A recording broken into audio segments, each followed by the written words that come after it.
Huo Yuhao tertawa dan berkata, apakah menurutmu mereka akan melepaskan kita meskipun kita tidak menggunakannya? Kekaisaran Matahari Bulan pasti punya rencana tertentu dalam turnamen ini. Ada satu hal yang aku yakin mereka tidak akan melakukannya, mengungkap skema mereka sebelum turnamen berakhir. Mereka akan mengawasi perilaku mereka sampai saat itu. Bei Bei mengangguk dan berkata, baiklah, ini akan menjadi urutan persaingan di babak penyisihan individu. Yu Hao yang pertama, aku yang kedua, Dong Er yang ketiga. Jika kita bertarung sampai orang keempat, Sanshi akan bersaing. Su Sanshi tampil sangat cantik, ditekan sambil berkata, mengapa saya berada di dekat belakang? Bei Bei berkata, kamu tidak berspesialisasi dalam menyerang. Selain itu, kamu adalah inti dari strategi kami dalam putaran tim. Ketika saatnya tiba, kamu akan menjadi orang yang bertanggung jawab atas banyak strategi. Bagaimana kami bisa beroperasi jika kamu tidak menghemat kekuatan bertarungmu? Apa yang akan kamu lakukan akan sangat berbahaya, Su Sanshi mengangguk. Itu benar. Aku selalu penting, semua orang berpaling dan bertindak seolah-olah mereka tidak mengenalnya. Setelah ini, mereka membahas beberapa detail turnamen. 1 jam sebelum turnamen dimulai, mereka berpencar ke kamar masing-masing untuk beristirahat selama beberapa jam. Alasannya sederhana, pertandingan pertama sore itu adalah antara Akademi Nasional Bintang Luo dan Sekte Roh Kudus. Pertandingan ini tidak perlu ditonton, karena kesenjangan kemampuan kedua belah pihak terlalu lebar. Akademi Nasional Bintang Luo bahkan tidak memiliki peluang untuk bertarung.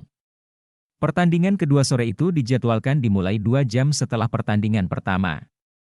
Meskipun pertandingan pertama berakhir lebih awal, waktu buffer masih diperlukan. Sebenarnya sangat penting untuk menyaksikan Gereja Roh Kudus berkompetisi. Namun, lebih penting bagi Sekte Tang untuk memenangkan babak ini. Jika mereka tidak bisa mengalahkan Sekte Snow Wudon, mereka tidak perlu repot dengan sisa turnamen lagi. Mereka harus menjaga diri mereka dalam kondisi terbaiknya. Nana, Nan Qiuyu, Jing Xian, dan Ji Juan semuanya berangkat ke tempat turnamen terlebih dahulu. Segera, Nana kembali dengan berita bahwa Akademi Nasional Bintang Luo hanya memberikan sedikit perlawanan sebelum mereka mengumumkan penyitaannya. Kesenjangan dalam kemampuan mereka terlalu besar. Putri Jiu Jiu tidak ingin talenta muda luar biasa dari Kekaisaran Bintang Luo binasa di turnamen ini. Karena tidak mungkin mereka menang, lebih baik kalah tanpa menimbulkan korban jiwa. Sekte Tang baru tiba 10 menit sebelum pertandingan mereka. Semua orang menemukan ini sangat aneh. Apakah mereka tidak peduli sama sekali? Ini seharusnya tidak terjadi. Setelah Huo Yuhao memasuki tempat peristirahatan, Putri Jiu Jiu berinisiatif menyambutnya. Kita kalah. Mari kita lihat bagaimana nasibmu. Putri Jiu Jiu tersenyum pada Huo Yuhao dan Bei Bei saat dia menyapa mereka. Huo Yuhao bertanya, Yang Mulia, Anda tampak bersemangat. Putri Jiu Jiu mendengus dan menjawab, jadi bagaimana jika aku dalam keadaan bersemangat? Bisakah itu menentukan hasil turnamen? Lebih baik jika turnamen berakhir lebih awal bagi kita. Kita akan kembali besok pagi. Jangan lupa perjanjian kita, dia terdengar agak genit di sini. Wang Dong'er tidak bisa menahan alisnya saat melihat ini. Huo Yuhao tersenyum dan berkata, saya tidak akan melupakan itu. Merupakan kehormatan bagi saya untuk melayani Yang Mulia. Putri Jiu Jiu membungkukkan pinggangnya dan bibirnya mencapai telinga Huo Yuhao sebelum membisikkan sesuatu. Setelah itu, dia menegakkan tubuh dan berkata, baiklah, semoga kamu sukses di turnamen ini. Kita akan menonton pertandingan ini sebelum berangkat. Huo Yuhao tidak bersuara. Namun, dia tampak sangat terkejut. Suara Putri Jiu Jiu sangat lembut. Hanya dia yang tahu apa yang dia katakan. Wang Dong'er tidak bisa menahan diri untuk tidak mencubit Huo Yuhao saat mereka berada di tempat peristirahatan. Akui. Aku tidak tahu kamu sebenarnya begitu populer di kalangan wanita. Bahkan sang putri pun tertarik padamu. Huo Yuhao menatap wajahnya yang menyeringai dan tahu bahwa dia tidak percaya Putri Jiu Jiu ada hubungannya dengan dia. Dia tidak bisa menahan tawa. Ya. Untuk disukai oleh Yang Mulia, itu menunjukkan betapa tampan dan ramahnya suamimu, kulit tebal seperti itu. Wang Dong'er memasang wajah badut padanya. Apa yang dia katakan padamu? Sangat misterius, Huo Yuhao dengan lembut mengatakan sesuatu. Semua orang dari Sekte Tang menjadi sangat terkejut setelah ini. Wang Dong'er bahkan berkata, bagaimana jadinya seperti ini? Kami benar-benar, mari kita lakukan ini selangkah demi selangkah. Kita harus bersiap memasuki ruang tunggu. Huo Yuhao tampak sangat tenang saat ini, Bei menepuk pundaknya dan berkata, junior kecil, kamu harus ingat untuk tidak memaksakan apapun, saya akan mengingatnya. Jangan khawatir, senior tertua. Huo Yuhao mengangguk. Pada tahap turnamen ini, tidak perlu lagi ada orang yang menyembunyikan kemampuannya.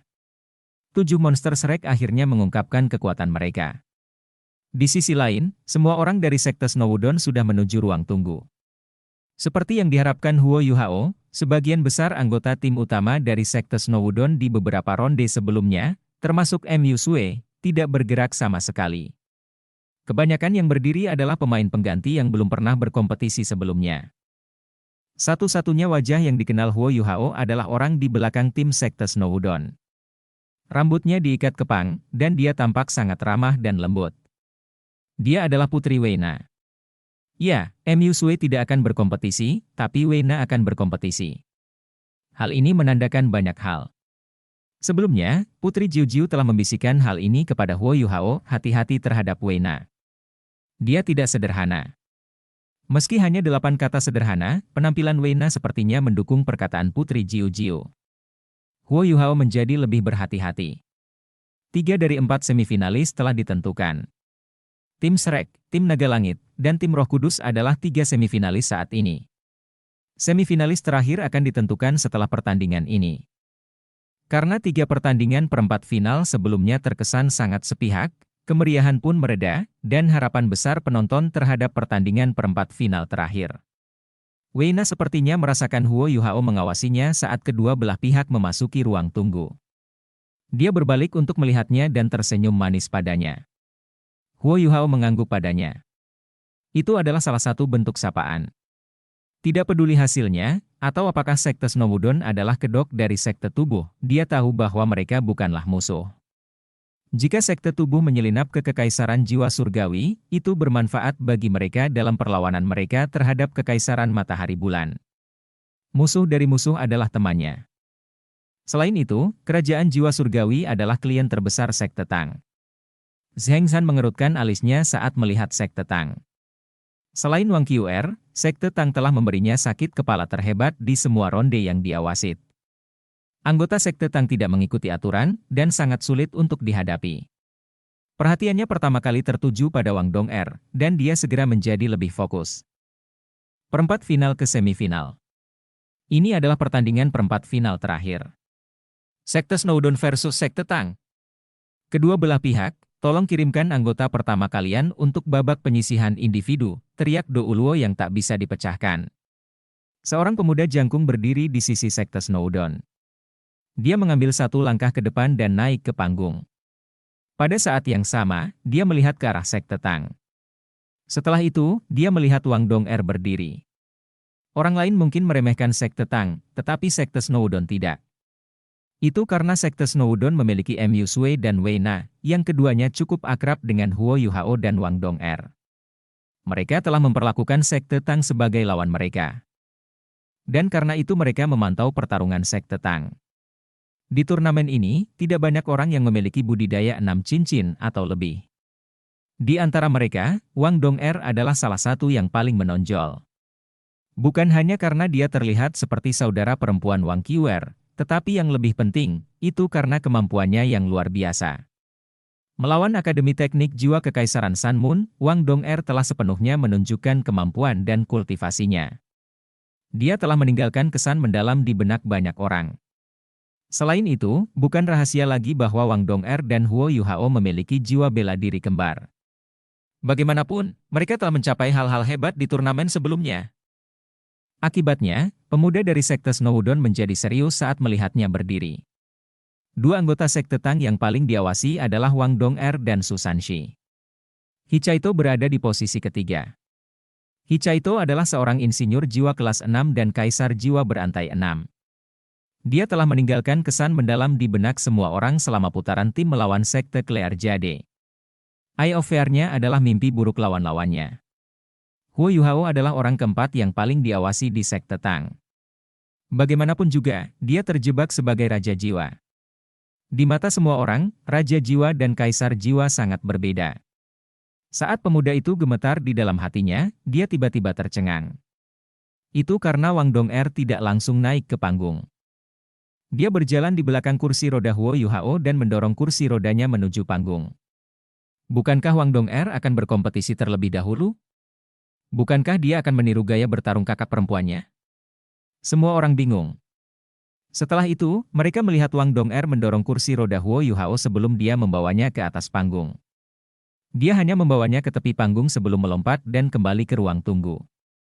Huo Yuhao menggunakan tangan kanannya untuk mendorong roda kursi rodanya ke depan. Dia perlahan berjalan menuju tengah panggung.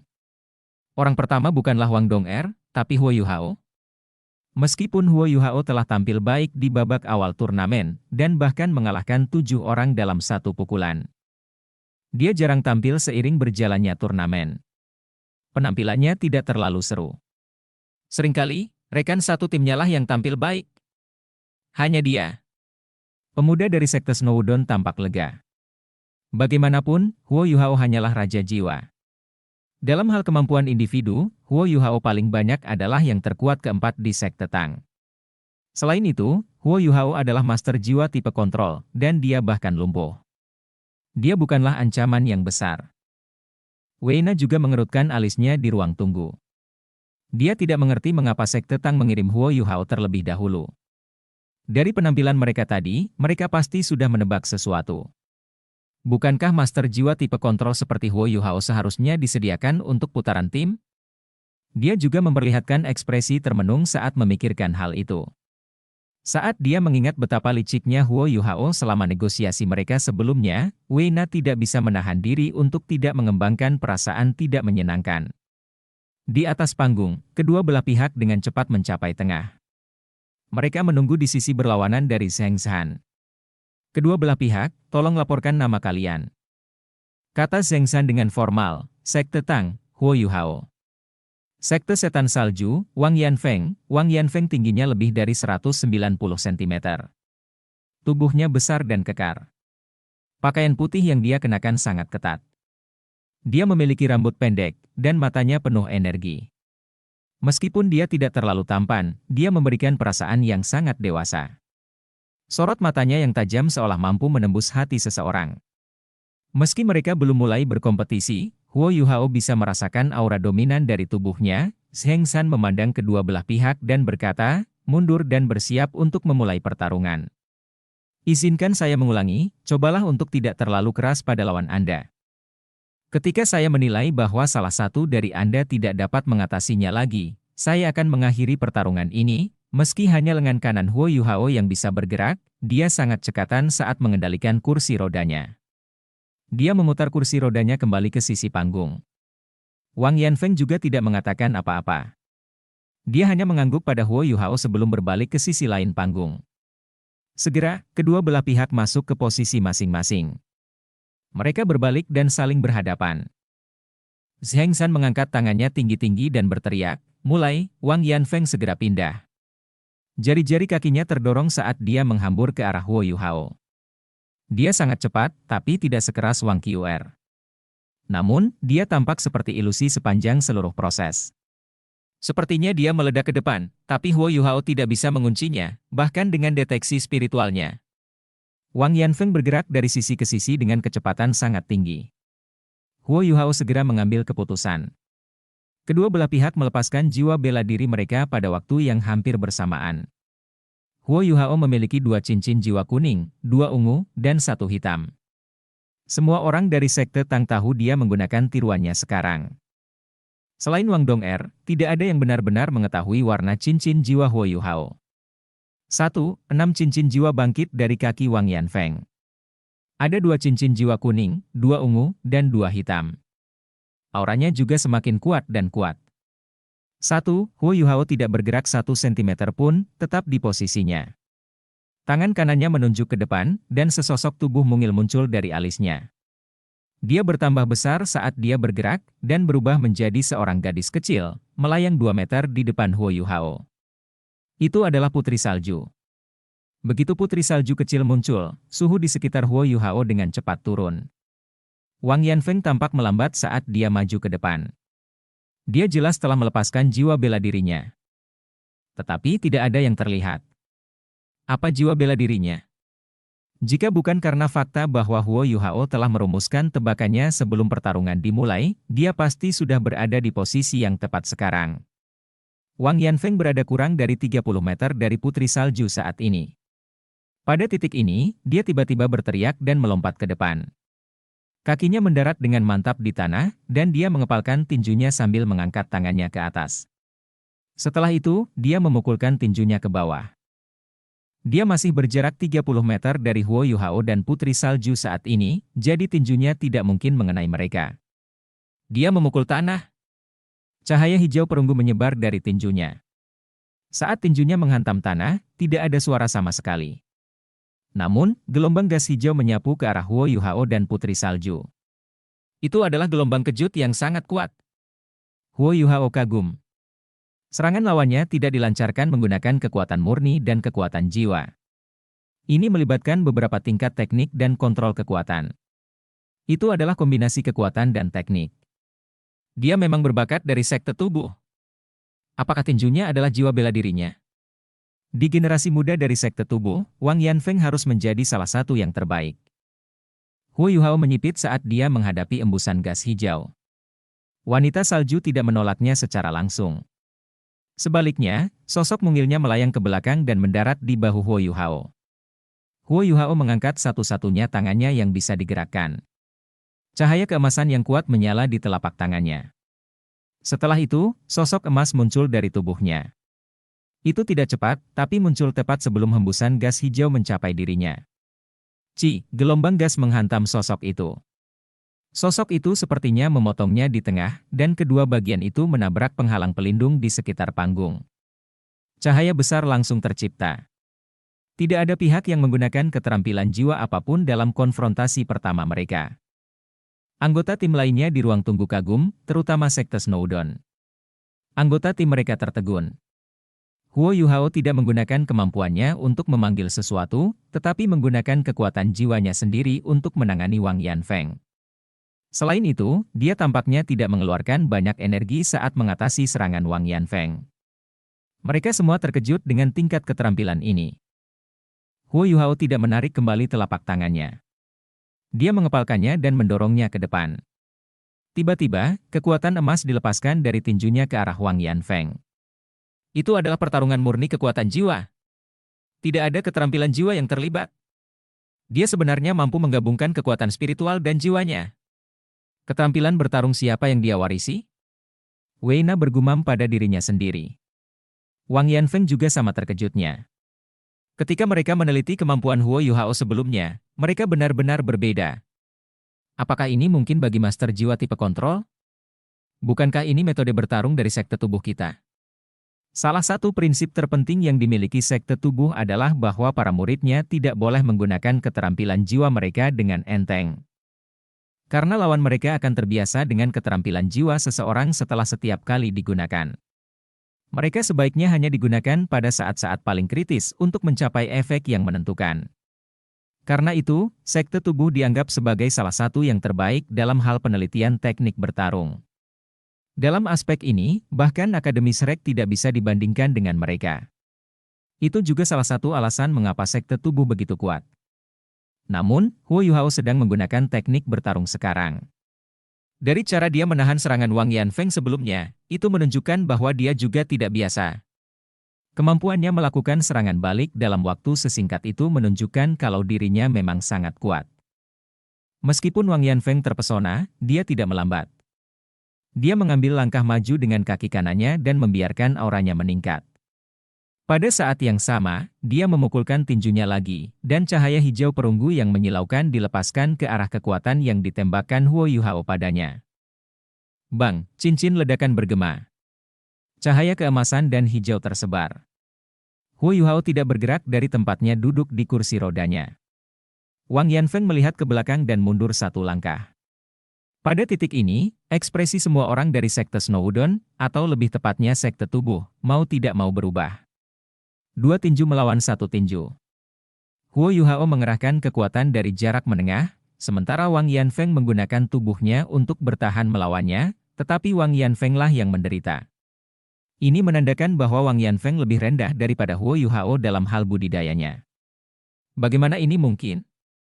Dia adalah salah satu yang terkuat dari sekte tubuh, dan bahkan seorang kaisar jiwa. Di sisi lain, Huo Yuhao hanyalah raja jiwa. Hasil seperti itu membuat mereka yang mempunyai informasi orang dalam merasa tidak percaya. Indra Wang Yanfeng sangat tajam. Ketika dia menenangkan diri, dia menghambur ke arah Huo Yuhao tanpa ragu-ragu. Dia membuka tangannya, dan cincin jiwa pertamanya akhirnya menyala. Lengannya tumbuh 3 kali lipat dari ukuran aslinya. Dia menyerang kepala Huo Yuhao saat dia mulai bersinar dengan cahaya hijau perunggu yang kuat. Sekte tubuh sangat ahli dalam teknik bertarung karena jiwa bela diri mereka. Karena tubuh mereka adalah bagian dari jiwa bela diri, keterampilan jiwa mereka biasanya meningkatkan bagian tertentu dari tubuh mereka. Tanpa teknik bertarung yang luar biasa, mustahil bagi mereka untuk memanfaatkan keunggulan mereka secara maksimal. Ekspresi Huo Yuhao tidak berubah, tetapi matanya berubah menjadi emas sepenuhnya. Dengan deteksi spiritualnya, dia dapat dengan jelas merasakan sirkulasi dan undulasi kekuatan jiwa lawannya, serta kekuatan dan kelemahannya. Di mata Wang Yanfeng, pemuda di kursi roda itu tiba-tiba memancarkan cahaya kuat dari matanya sebelum menarik napas dalam-dalam. Wang Yanfeng merasa seolah-olah menghirup sederhana itu telah menyedot seluruh udara di sekitarnya. Hal ini tidak hanya tidak menghentikan pergerakannya, tetapi ruang hampa bahkan membuatnya semakin maju semakin cepat. Perubahan ini mungkin kecil, tetapi perubahan tempo membuat Wang Yanfeng berada dalam posisi yang sulit. Auranya turun drastis. Huo Yuhao mengangkat tangan kanannya bersamaan dengan dia menarik napas. Dia menghadapkan telapak tangannya ke arah dirinya sendiri sebelum membalikkannya ke atas. Tangannya mengeluarkan cahaya keemasan yang kuat. Saat Yuhao membalik telapak tangannya, Wang Yanfeng merasakan badai besar datang. Ketika Huo Yuhao melepaskan telapak tangannya, rasanya cuaca telah berubah, dan seorang penguasa turun. Tangan Wang Yanfeng diperkuat oleh cincin jiwanya. Menurut pendapat semua orang, dia seharusnya menyerang Huo Yuhao terlebih dahulu. Namun, tubuh Wang Yanfeng berhenti di udara ketika Huo Yuhao melepaskan telapak tangannya. Dia menjentikkan kedua telapak tangannya ke belakang sebelum menyerang telapak tangan Huo Yuhao. Ledakan, 3 telapak tangan berpotongan, dan kilatan cahaya besar meledak, diikuti dengan benturan yang keras. Penghalang pelindung di sekitar panggung mulai bergetar. Kursi roda Huo Yuhao meluncur ke belakang, dan dia menabrak pelindung di belakangnya sebelum dia berhenti. Tapi Wang Yanfeng sudah terpukul ke belakang. Dia mundur 3 langkah sebelum dia berhasil memantapkan dirinya, setiap langkah terbanting keras ke pelat logam panggung arena. Tubuh bagian atasnya sedikit gemetar, dan wajahnya mulai memerah. Semua orang tahu bahwa Huo Yuhao lebih unggul dalam bentrokan ini. Jika bukan karena dia tidak bisa menggerakkan kakinya, keuntungannya mungkin lebih besar. Itu adalah benturan murni kekuatan jiwa. Tidak ada trik yang berbunga-bunga. Itu adalah pertarungan kemampuan mereka. Mereka yang pernah kalah dari Huo Yuhao dan tidak yakin akan segera memahami bahwa mereka pantas kalah jika melihat bentrokan antara Huo Yuhao dan Wang Yanfeng. Kedua belah pihak dipaksa mundur. Namun, ini hanya pembuka tirai. Saat Huo Yuhao bentrok dengan Wang Yanfeng, wanita salju sudah duduk di bahunya. Saat ini, dia meledak seperti sambaran petir. Dia melintas, dan muncul di atas kepala Wang Yanfeng. Dia berbalik di udara dan membenturkan telapak tangannya ke dahinya. Pada saat yang sama, mata emas Huo Yuhao tiba-tiba berubah menjadi emas keunguan. 2 garis cahaya keunguan emas ditembakkan. Wang Yanfeng hanya melihat sepetak cahaya emas keunguan di depannya. Setelah ini, jiwanya sepertinya telah terpukul, dan segalanya menjadi putih. Namun, budidayanya masih sangat kuat. Dia telah mendapatkan budidaya kaisar jiwa melalui usahanya sendiri. Selain itu, kekuatan spiritualnya lebih besar daripada kebanyakan master jiwa biasa, karena sekte tubuh sangat ahli dalam penelitian teknik bertarung. Sementara kejutan spiritual Huo Yuhao membuatnya sangat kesakitan, dia bereaksi secara naluriah ketika dia menyadari ada sesuatu yang salah. Dia mengangkat lengan kanannya dan mendorong lengan kirinya ke depan, menyebabkan cahaya keemasan melonjak dari tubuhnya. Itu sebenarnya adalah penghalang tak terkalahkan. Telapak tangan Putri Salju menghantam penghalang tak terkalahkan.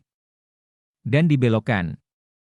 Namun, penghalang itu langsung berubah menjadi biru sedingin es, dan suhu di sekitarnya juga turun secara signifikan. Meskipun telapak tangan Putri Salju tampak sangat lembut dan lembut, telapak tangan itu sebenarnya lebih kuat dari serangan telapak tangan Huo Yuhao sebelumnya. Huo Yuhao mengerutkan alisnya. Sekte tubuh juga menggunakan alat jiwa? Bukankah guru menyebutkan bahwa mereka sangat kaku dalam aspek ini? Sepertinya mereka juga mengikuti. 1. Tanpa penghalang tak terkalahkan, kejutan spiritualnya dan gletser tanpa salju milik Putri Salju akan memberinya keunggulan mutlak bahkan jika Wang Yanfeng tidak segera dikalahkan. Namun, penghalang tersebut membantu Wang Yanfeng menghindari krisis ini. Meskipun Huo Yuhao dikejutkan oleh Invincible Barrier lawannya, dia tidak menghentikan serangannya. Bahkan dengan Invincible Barrier, Wang Yanfeng masih kesurupan setelah terkena shock spiritual. Dia seperti target latihan saat dia berdiri di tempat. Penghalang itu bisa melindunginya dari bahaya besar. Namun, kekuatan jiwanya akan sangat terkuras jika Invincible Barrier diserang berulang kali. Huo Yuhao mengangkat tangan kanannya. Dan proyeksi emas gelap menebas seperti kapak surgawi yang besar. Ketika 5 garis cahaya muncul, semua penonton merasakan hawa dingin di punggung mereka. Ledakan, lapisan biru es itu retak dan menghilang. Cakar Huo Yuhao mendorong penghalang Wang Yanfeng 3 kaki ke tanah. Itu adalah Dark Golden Terror Claw miliknya. Putri Salju juga tidak menganggur.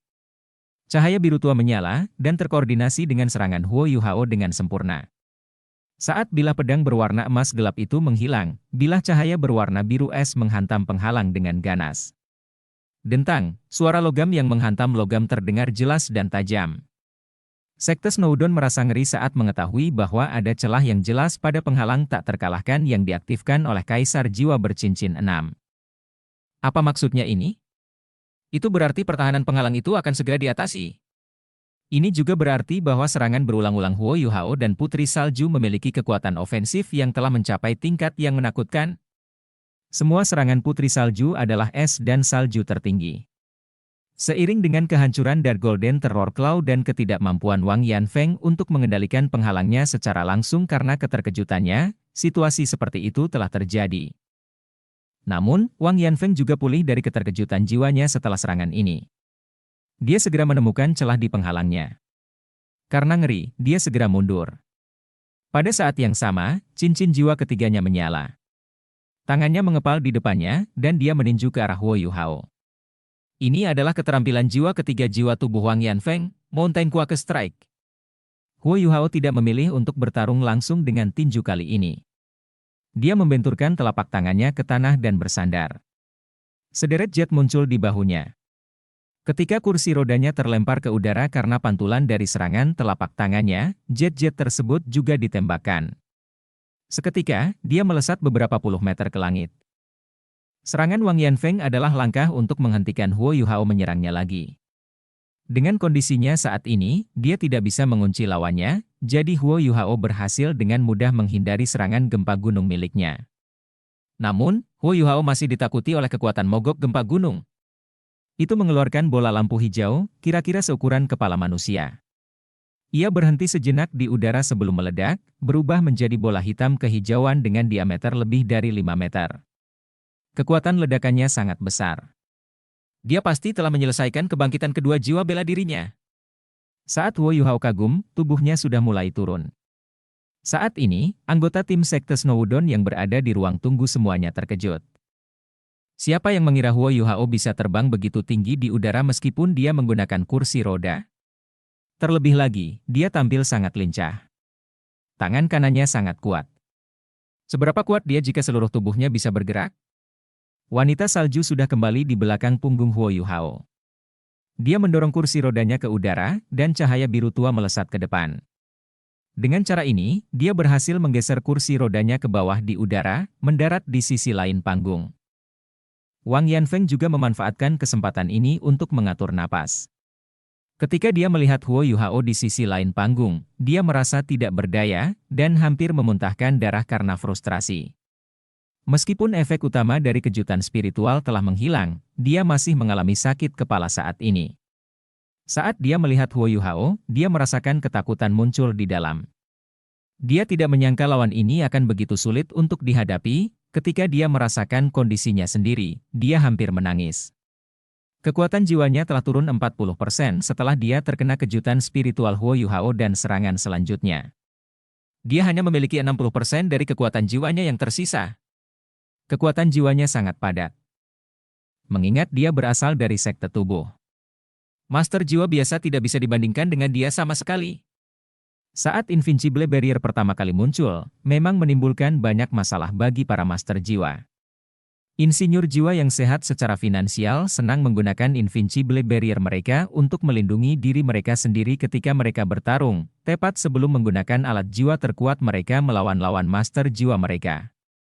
Itu adalah tindakan yang membuat banyak master jiwa merasa tidak berdaya dan tertekan. Namun, para master jiwa perlahan-lahan menemukan cara untuk mengatasi hal ini seiring berjalannya waktu, meskipun mereka tidak dapat mengejar insinyur jiwa dalam hal teknologi. Misalnya, mereka bisa melancarkan serangan terhadap Invincible Barrier. Meskipun serangan itu tidak dapat melukai lawan mereka, kekuatan jiwa mereka akan turun secara signifikan saat penghalang itu diserang. Semakin kuat serangannya, semakin besar pula penipisannya. Tentu saja, ini dengan syarat sang master jiwa tidak dipaksa mundur oleh lawannya. Huo Yuhao menggunakan fakta ini untuk melancarkan beberapa serangan, menyebabkan kekuatan jiwa Wang Yanfeng turun hampir setengahnya. Ini tentu akan sangat berguna untuk sisa pertarungan. Namun, Wang Yanfeng juga bukan karakter yang sederhana. Dia berbalik menghadap Huo Yuhao, tetapi tidak mengejarnya. Dia tetap di tempatnya dan mengambil napas dalam-dalam, memulai sirkulasi kekuatan jiwanya. Ketika dia pulih dari sakit kepalanya, dia mencoba menyesuaikan kondisinya. Para elit dari sekte peringkat atas tidak mudah untuk dihadapi. Bahkan dalam keadaan yang tidak menguntungkan, Wang Yanfeng tidak panik sama sekali. Sebaliknya, dia menganalisis situasinya. Kelemahan Huo Yuhao terlalu jelas. Dia membutuhkan kursi rodanya untuk bergerak. Ini berarti dia tidak bisa bertarung seperti Wang Qr, menggunakan kecepatan dan tempo tinggi untuk mengalahkan lawannya. Wang Yanfeng memanfaatkan kesempatan ini untuk mengatur napas. Namun, dia menjadi muram setelah ini. Itu karena dia melihat Huo Yuhao mengacungkan botol susu, mengisi kembali kekuatan jiwanya. Wang Yanfeng memiliki botol susu sendiri, tetapi ada satu hal yang dinilai akurat oleh Huo Yuhao. Sekte tubuh memiliki ketidaksukaan yang sangat kuat terhadap alat jiwa. Meskipun penyakitnya menjadi kurang akut dalam beberapa tahun terakhir, mereka hanya menggunakan alat jiwa yang memiliki kegunaan praktis.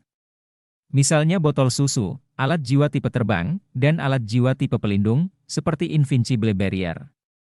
Namun, Wang Yanfeng tidak akan menggunakan botol susunya dalam pertarungan. Itu akan memberi lawannya kesempatan terbaik untuk menyerangnya.